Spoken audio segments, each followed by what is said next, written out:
Welcome to the Superpower Success Podcast. At Keystone, we believe exceptional organizations don't just happen. They are built by focused leaders that recognize their authentic leadership superpowers. Join us for a serious dose of inspiration.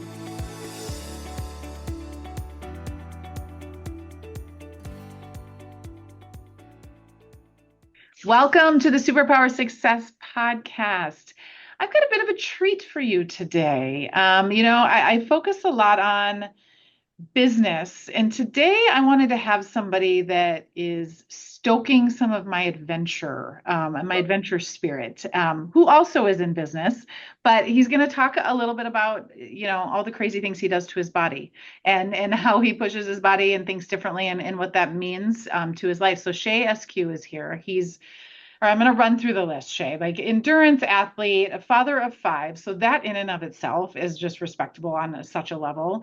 Happily married for 21 years, works in healthcare, but, has this perspective on leadership, on life, on how you take care of your body. It says a lot about how you take care of your business, right? And your people. Absolutely. And that's what we're going to talk about today. And you're like a legit, like, take care of your body and push your body. So I can't wait to hear all of these stories. Many I probably haven't heard yet. So I want you to just start with your story, right? Sure. What has that? I always say, what is, instead of a career ladder, what's been the jungle gym, right, Yeah. of your life that's gotten you to this point in your career? Yeah. So first off, I think we all have a story, right? And the key is, do we embrace it? So many of us are scared to tell our story Hmm. because we're afraid others will judge us. But for me, mine really started when I was 8. Was a normal kid raised by 2 conservative parents living in the Southeast, hence the big accent.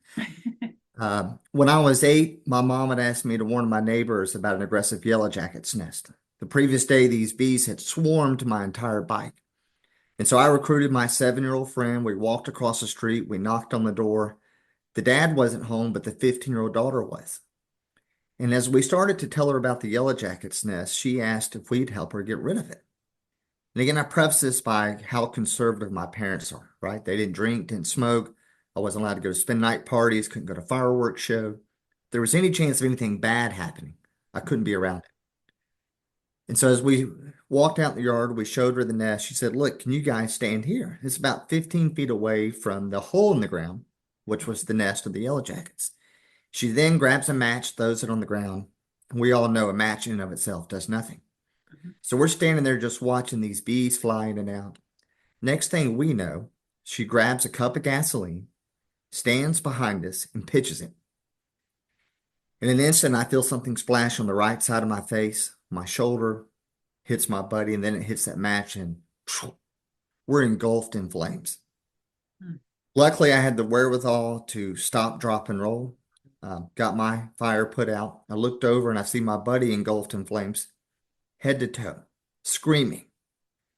Grabbed a water hose, put him out, and just stood there pouring a water hose over the top of our head, trying to cool us down, thinking, oh my God, what just happened, right? I mean, who would think 3 minutes in the life of an 8-year-old could change your entire life trajectory? Yeah. So long story short, spent 3 months in the hospital. They had to relocate my family, my mother and I, from Atlanta to Cincinnati, Ohio. We were treated by the Shriners. Mhm. By the time I left, over 65% of my body was permanently scarred with burns, burn-related scarring. They had to amputate my right ear. My right arm was physically melted to my body. It would take 3 years to lift my arm over my head. Had to learn how to write left-handed to finish the 3rd grade. My neck was stuck at a 60-degree angle.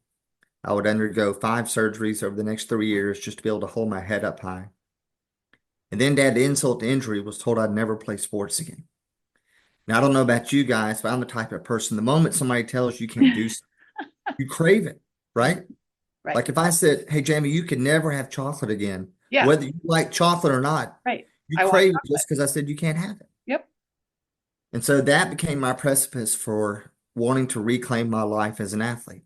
And so I spent the next decades reclaiming my life. When it was all said and done, I was part of 4 state championships in wrestling, 2-time state placer, got inducted into the Hall of Fame for wrestling under the Medal of Courage designation. Was a boxing champion in college, and then got into Ironman racing. and have been fortunate enough to be ranked in the top 1% in the world Wow. 7 times. And again, I preface this by saying I'm not a good athlete, but I'm a hell of a competitor. I'm one of those, if you said, hey, do this till you can't do it anymore, those are things I do well at. Right. Anything that requires just natural talent, I'm not that competitive. But if it's a sport that's about all out effort wins, last man standing, those are generally the environments I thrive in. Hmm. And that's kind of been my life stage, Hmm. right? It's the things that I've experienced success. It was never as soon as I got into it, it's because I spent years grinding away. And it's when those situations became extremely challenging Right. that I would do my best. And a lot of times it's because others just quit. Do you think that was ingrained in you before you were 8? It was part of your DNA, or do you think the circumstance lit something, right? Like literally created that in you? Yeah. I do believe, genetically, my parents are very gritty, competitive people, but I don't think that was who my true DNA was at the time of it, right? Yeah. I think those elements helped me tap into it. I also feel like my faith was a big proponent of it. Yep. And I knew that what was happening to me, I wasn't being punished. I didn't see myself as a victim. Hmm. I had a victor mentality. In other Hmm. words, I kept feeling like, hey, God's got bigger plans for me. I'm not quite sure what they are, Right. but there's got to be something bigger around the corner. And I was fortunate enough to see progression over months, and it just refueled me and said, hey, imagine if you did this. Imagine if you did that, right? I Right. mean, it took me three Right. years to be able to throw a baseball overhand. But then you realize, man, who would have thought 3 years ago I could do this? And so you start applying this to every facet of your life, and you realize I don't measure success in weeks or months. I Hmm. measure it in years. Right. It just gives you a whole different perspective because most people look for that instant gratification, Right. right? Hey, I started this workout 2 months ago. Why am I not in shape yet? Like nobody gets in shape in 2 months. I Right. started this diet 30 days ago. Why haven't I lost 10 pounds? Well, you didn't put it on in a month. All these things take time and you got to be patient and give yourself that kind of latitude. And it's gotten so much worse. I mean, right, having four, you have 5 kids. I have 4 Gen Z kids where I worry about this instant gratification. You can have it right now. You can find it out right now. You can, right? What is curiosity and resilience and grit, right? Having to build that over time. What's that going to be like for the next generation? It's hard, but I also feel like it's our role as parents to kind of fabricate adversity Yeah. for them, to Yeah. manufacture it, right? We do a lot of personal challenges at home, Yeah. right? Like if the kid Right. said, Dad, hey, I would really love a blast from Sonic. All right. So what are you willing to do for it? Are you willing to do a 5 minute wall squat? Or are you going to do a 3 minute plank? Right. And they Yeah. said, all right, hey, Dad, I can do it. I'm in. Yeah. I I love think when that. you start teaching them early that if you do something hard, there is something waiting for you at the other end, Right. that it's not punishment. Right. I'm a believer that sometimes happiness is the absence of pain, Mm. whereas some people feel like pain is punishment. Yeah. I I, truly believe the adversity, the challenges we experience in life are preparing us for something greater. right. And I think if you go through your struggles with that kind of mindset, you keep reaffirming to yourself, hey, when I get through this, it's not if, it's when, Right. I'll be able to do things I never thought possible. Right. Whereas some people, when they're going through their struggles, it's easy to feel sorry for yourself, say, oh my God, why am I being punished? God, why me? What did I do wrong? Right.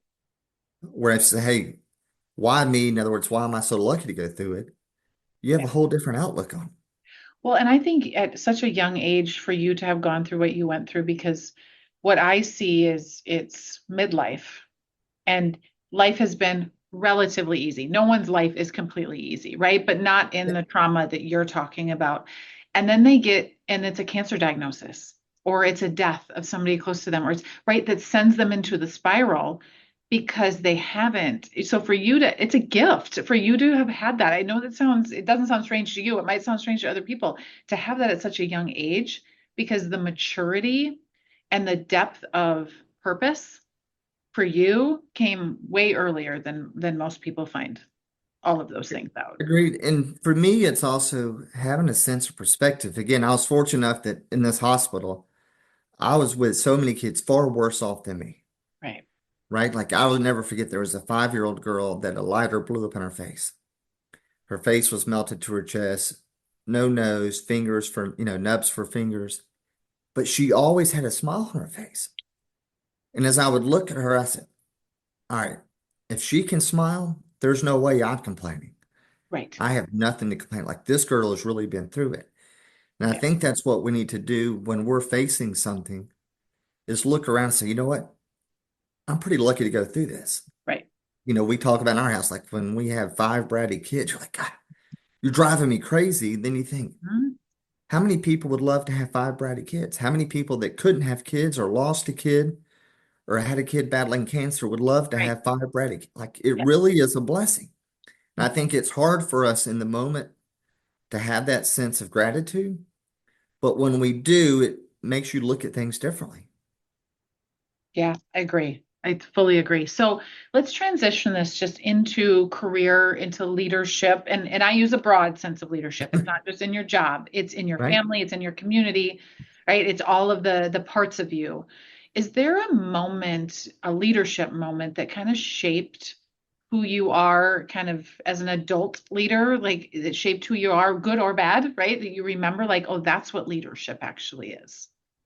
Yeah, I was fortunate enough. It was 2008. I was introduced to a Marine. His name was Henry Forrest. This guy was 65 years old. I was 34, and I'll never forget it. I was in the gym, worked in a big high rise, working for a multifamily developer. And every day I'd go in there and work on chest and biceps, right? It's all about how good you look in a t-shirt. And this 65-year-old man comes up to me and goes, Hey, tough guy. I said, You talking to me? He goes, Yeah, I'm talking to you. Why don't you come and do my little boot camp class? It's just me and a bunch of ladies. Shouldn't be anything for a guy like you with all your muscles. Mhm. I should have saw he was setting me up, but my Oh yeah, ego for wouldn't let sure. me do that. And I was like, Mhm. I'm going to show this old man who he's messing with. And so I go in the class, and sure enough, it's just me and all women. Mhm. 10 minutes into it, I'm in tears. These women are putting me to shame. And I'm tempted to quit. And then he drops down beside me, starts doing push-ups. He goes, Come on, Eskew. They're kicking your butt. Pick it up. And I went home and told my wife, I said, I got my butt kicked today by a 65-year-old man. He's 31 years older than me.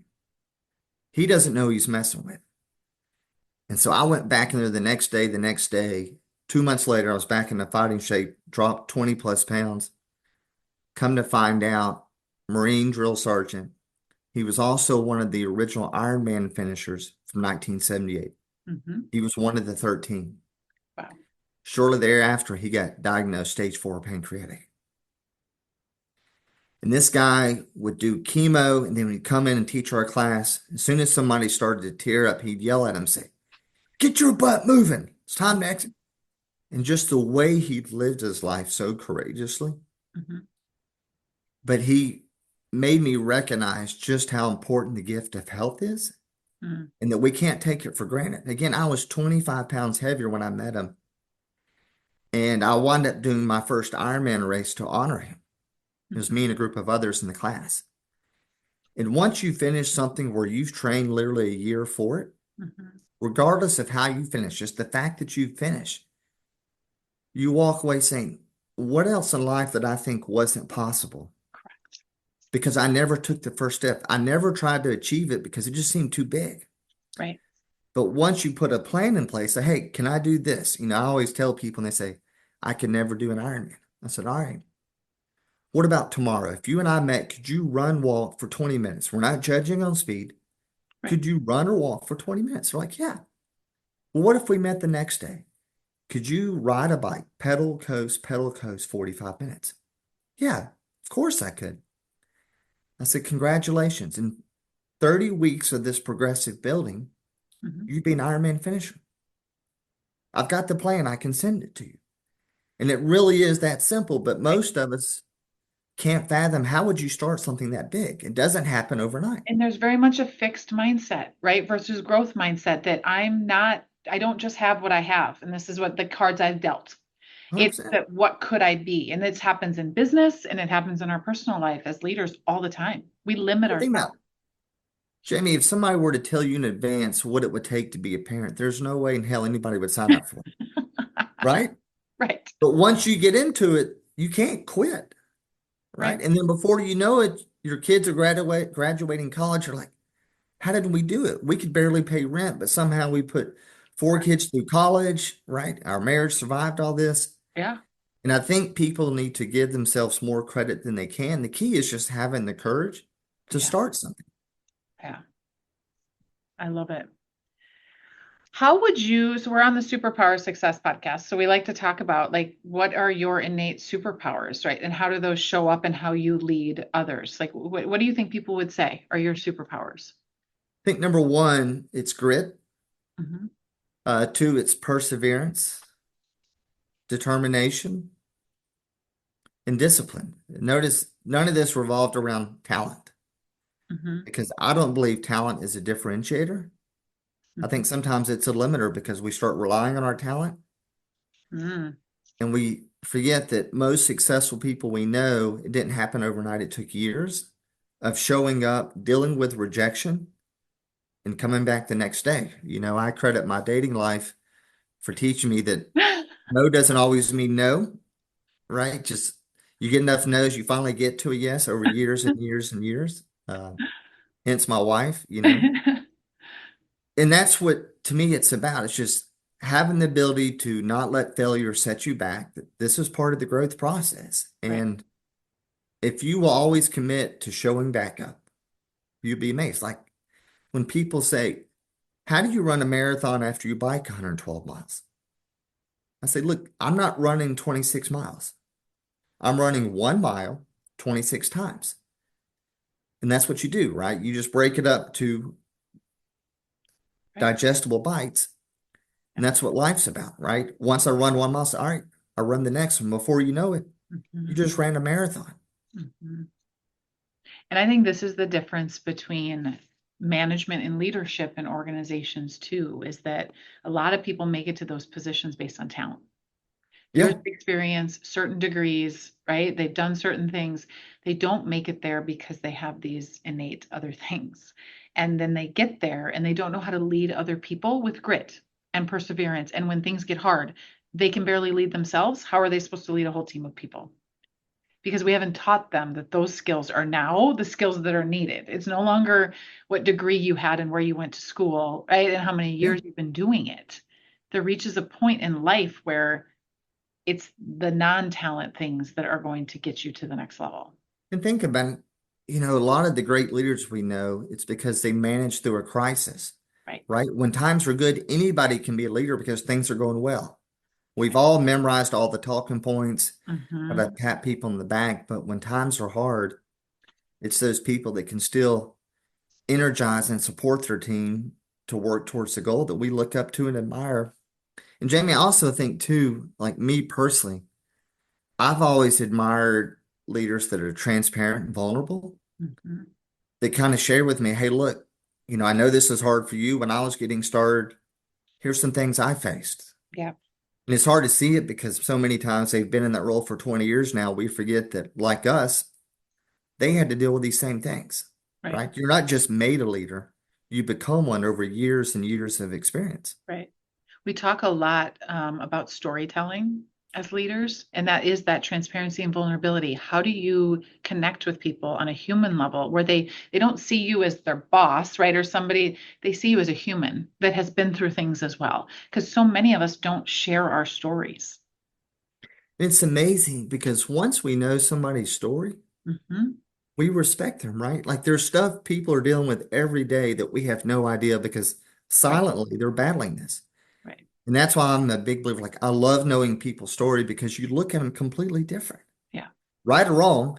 But once you know what somebody's dealing with, you have a lot more compassion and appreciation just for what they're doing every day. Well, it's the humanity of it. You also realize there's a lot in common. Like it may have shown up in different ways, but the challenges we've overcome and that, a lot of us have been through many of the same challenges. And so it also connects you on a deeper level. that humanity piece. Absolutely. And what I found too is the more that I put it out there that, hey, I'm struggling with this, or here's my goal, here's what I'm doing, can you help me? The more people reach out. Yeah. And I think when they see that you're putting forth the effort, Mhm. then they want to support you and vicariously be a part of your success story because so many people say, hey, look, I don't have the ability to go do what you're doing, or maybe it's the resources, but I'd love to be a part of your journey and support you. Right.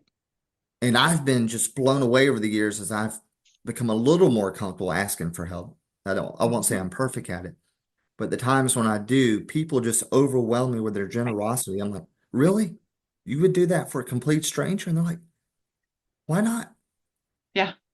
Yeah, people truly innately and if you've been really good at giving your whole life, it's sometimes hard to receive or to understand that people want to give back to you. That's something I've dealt with for sure. It is, and it's hard. Um, I I used to be very naive. I'm getting better, but you also don't want to always assume people have an ulterior motive, Right. right? There's still a lot of good people that generally just want to help because they want to help. Right. It's so true. And unless you ask or you share, right, what you're trying to do in your story, it's really hard for people to help you and get And I you. know for me, again, just personally, I struggle with asking for help because I feel like it's a weakness, you know? Hmm. And I'm reminded a lot that look, it's not a weakness, it's how you get stronger. But it Right. was just kind of ingrained in me that hey, we can do everything, given enough Yeah, there's time a and work, stubbornness around it. Like, I got this. I'll figure right? it out. Right. Then usually years later, you're like, man, I could have been there 3 years faster if I just would have taken all the hands that were Yeah. trying to lift me up. Yeah. So let's talk about to kind of, I want to understand how you look at growth, what you do. So obviously you're doing all these crazy endurance things, but like when you look at the person you want to be a year from now or 3 years from now, like what are you intentional about to make sure you're not staying in the same place, right? That you're growing and challenging yourself. What's that look like? Yeah, so it's multifaceted, right? I mean, for one, like health wise, my goal every year is to qualify for Ironman 70.3 Worlds. It's just to kind of validate personally that I'm still competitive. Hmm. Uh, because as somebody who was told he'd never play sports again, I try to make the most of every day with the gifts I've got. And I know it's not going to last forever, Right. but I want to know when that day comes, I did make the most of every day with those gifts. I was told at 35 I'd never run again because I needed double knee replacement. Hmm. And then after my third opinion, I finally found the right doctor who said, no, we can get you running again, right? And I've been competing, for 15 years since then. And so I set fitness goals that tie to how I'm going to finish, in my ranking and qualifying for Hmm. this. And then professionally, I don't really set a dollar amount. Hmm. It's more about, hey, I want to be able to make enough money that we can have the quality of life that we have now. We're not big spenders. We live, I think, very modest, but we do love to take big trips. I'm all about experiences. To Right. me, that's a deposit into an account that Yeah. you'll never regret doing that. Hmm. And so we try to take some really big trips with our kids. My wife and I take a big trip once a year as a couple. Um, but it's knowing that I can provide for my kids to get an education, Hmm. a quality education, and not be saddled with debt once they finish college. Yep. And so that's my big focus, professionally is being able to provide for them. Um, but also it's doing that and balancing being home as a dad. Right. Because Right. I know I could make more money if I traveled more. I know absolutely Hmm. more time on the road means I can make more money. But what's the point of making more money if I'm not here with my family to enjoy it? Right. And I know my kids, for them, they'd much rather their dad be here than have some fancy car or take some big trip. Right. And so Right. we got to make sure as parents that we're not self-imposing our goals on their goals, Hmm. right? Yeah, and it's redefining wealth, and what wealth really means. Money, financial wealth is a component of wealth. It is. Health is, relationships are, right? Experience are, those are all. So I think there's a lot of us that have to rethink like how we look at what wealth means to have a wealthy life. Yeah. Yeah. And then, one of my goals too is just making sure, you know, as a couple that we're preparing our kids for life. Hmm. I think we do a really good job. Anybody could always do better, but my wife's extremely diligent in making sure that they're not exposed to social media that's going to influence them. Like she does Hmm. extensive research, making sure they're not looking at stuff they shouldn't look at. And we do a lot of talking with our kids, hey, Hmm. she's better than I am at that, but asking them, how was your day? Right. Who'd you meet today? Even as annoying as they may be when you ask them, Hmm. it's those little things that do matter. They do. And we've got one in college now that I'm starting seeing the payback on it because like she sent me a text 2 weeks ago, hey Dad, will you please come take me and my friends hiking up here? Right. Like I never thought I'd get that text from her, right? Yeah. Like we've exposed them to the outdoors since they were kids, but never where she's always said, hey Dad, can we go do this? Yeah. And so when she sent that, I was like, all right, we got it right. And that's the Yeah. hard part as parents is you rarely get that affirmation that you did it Right. right It because we're comes, pretty, it's very delayed. The it affirmation is is. very delayed. You don't know if you're doing it right in the moment. And then you have those glimmers of like, oh, I didn't screw them up. Right. Because I mean, we're the type that we tell them, look, we are not your friends. We're your parents first and Right. foremost. Right. And so that's what it's always hard because, I'm guilty of being fun dad a lot of times. And Mhm. because it's what I want to do. To me, that's part of being a dad is Right. enjoy your kids and doing things. But there is a discipline side of it that your Mhm. kids need to have this They need it. to be responsible adults. They need to Yeah. know that when they get to college, there's not somebody picking up after them. Right. There's Yeah. not somebody doing their laundry. And Yeah. You got to be a contribution to humanity at some point, right? Not everything's going to be done for you. So as you think about everything we've talked about and just your experience, for the leaders that are listening, right, that are probably inspired by your story and thinking about their own perseverance and where they need to have better discipline is what's one thing, where would you tell them to start? Because it can also be very overwhelming and very complicated. Like, what's one piece of wisdom that you're like, just think about this or start here? yeah, I would say, what is one thing you've wanted to do but haven't had the courage to start? Yeah. For instance, I was talking with a buddy of mine. He's a healthcare executive. I said, hey, what's one thing you've wanted to do you haven't done? He goes, man, I'd love to take my kids on a safari.